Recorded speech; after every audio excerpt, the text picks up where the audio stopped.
त्रास होतो.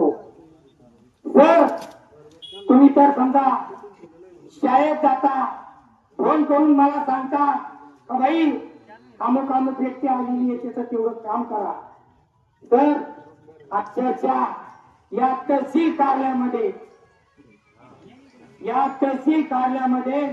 20,000, 30,000, 10,000, 5,000 अशी पैशाची मागणी करून त्या गरीब शेतकऱ्याला, त्या गरीब व्यक्तीला या ठिकाणी पैशाची मागणी करून साठवलं जातं.